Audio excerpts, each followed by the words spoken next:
Well, this year I'm making a quick series of short videos talking about the games that I played in 2022. And for this video, I'm going to talk about the retro games that I played, games for systems that are more than a couple generations old. So let's get started. First up is Terranigma on the Super Nintendo.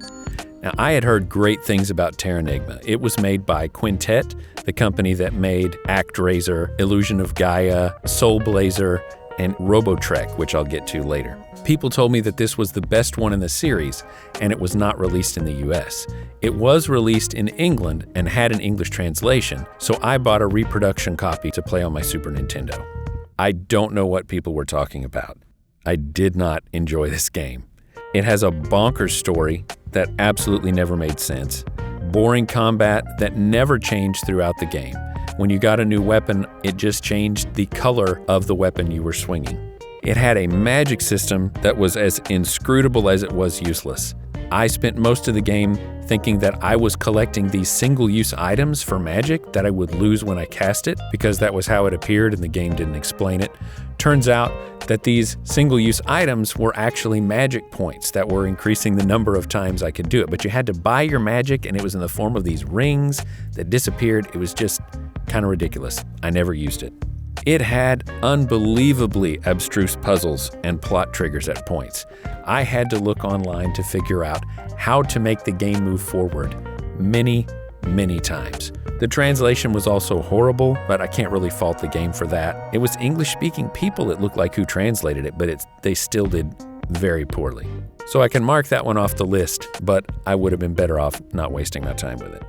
The next game, also for the Super Nintendo, was Robotrek. Now, I've owned this since I bought it new years ago, but I never came close to finishing it, and so I thought I'd wrap it up this year.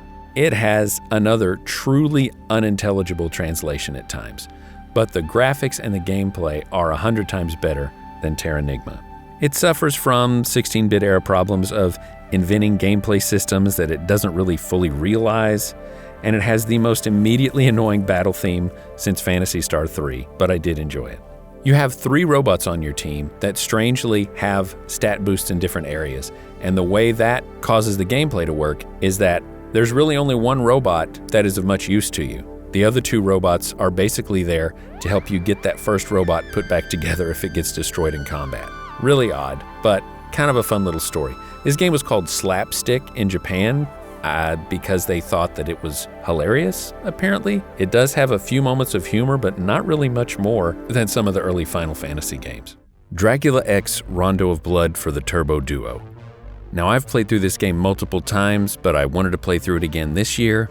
It's the first game I played through on my Polymega, and I was just reminded of just how perfect it is of a Castlevania game. The music, the level design, the enemy designs, the boss battles, everything about this was just a fantastic game, and I was glad to play it again. This was an English translation. I patched the disc image with an English dub. Not that you really need exposition in a Castlevania game to get the story, but it was still nice to hear what the characters were saying. Castlevania was often very censored when it was brought to the US. This one was never brought to the US until on later consoles.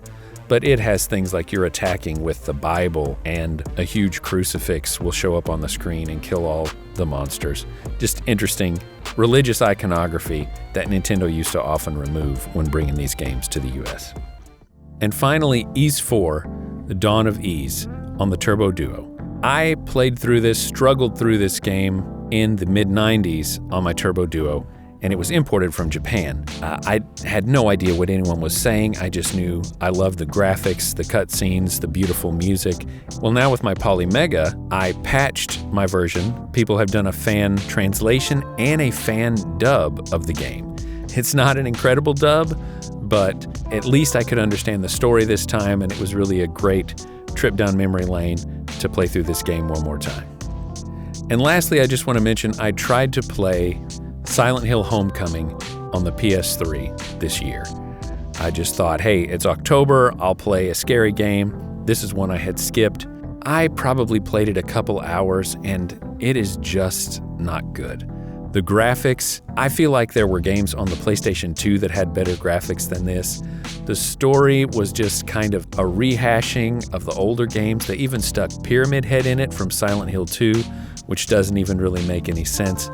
And after I ran into some really cheap combat, and it was gonna, I had to go back to the save point that was like 15 minutes away, and I just lost interest and quit playing.